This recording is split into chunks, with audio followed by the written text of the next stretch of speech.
ప్రజా ఉద్యమం ద్వారా మెడికల్ కాలేజీల ప్రైవేటీకరణను అడ్డుకోవడం సాధ్యమని వైసీపీ విశాఖ జిల్లా అధ్యక్షులు కెకే రాజు అన్నారు. ఈ మేరకు జీవీఎంసీ 44వ వార్డు అక్కయ్యపాలెం పెద్దూరు మసీద్ వద్ద ఏర్పాటు చేసిన రచ్చబండ కార్యక్రమానికి హాజరయ్యారు. ప్రభుత్వ మెడికల్ కాలేజీల ప్రైవేటీకరణకు వ్యతిరేకంగా వైఎస్ఆర్ కాంగ్రెస్ పార్టీ ఆంధ్రప్రదేశ్ రాష్ట్ర ప్రజలు సంయుక్తంగా కోటి సంతకాల ఉద్యమ కార్యక్రమాన్ని చేపట్టడం జరిగింది. ముఖ్యమంత్రి చంద్రబాబు నాయుడు గారు కూటమి ప్రభుత్వం రాజకీయ ప్రయోజనాల కోసం ఒక ప్రజా వ్యతిరేక నిర్ణయాన్ని తీసుకుని ప్రజలు పెద్ద ఎత్తున వ్యతిరేకిస్తున్నా సరే కేవలం గత ప్రభుత్వం చేసిన మంచి ప్రజలు కనిపించకూడదు. అదేవిధంగా పెద్ద ఎత్తున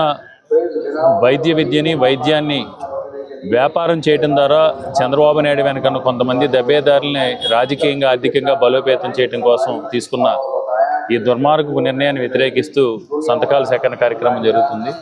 అందులో భాగంగా ఈరోజు విశాఖ ఉత్తర నియోజకవర్గంలో 44వ వార్డులో జీవీఎంసీ ఫ్లోర్ లీడర్ బాణాల శ్రీనివాసరావు గారు కార్పొరేటర్గా ఉన్న వార్డులో వైఎస్ఆర్ కాంగ్రెస్ పార్టీ వార్డు అధ్యక్షులు హబీబ్ గారు, అదేవిధంగా యువజన విభాగం విద్యార్థి విభాగం నాయకులు బాణాల తరుణ్ గారు తదితరులందరూ కూడా కలిసి కార్యక్రమాన్ని ఈరోజు ఇక్కడ పెద్దూరు మసీద్ దగ్గర ముస్లిం సోదరులందరికీ కూడా దీని గురించి తెలియజేసి, ఎందుకంటే దీనివల్ల మెడికల్ కాలేజీలు కనుక నిర్మాణం జరిగితే ఏదైతే ఆ రోజు రాజశేఖర రెడ్డి గారు కల్పించారో 4% రిజర్వేషన్ వల్ల ముస్లిం విద్యార్థులు కూడా పెద్ద ఎత్తున మేలు జరుగుతుంది మెడికల్ కాలేజీలు కనుక ప్రభుత్వ రంగంలో ఉంటే.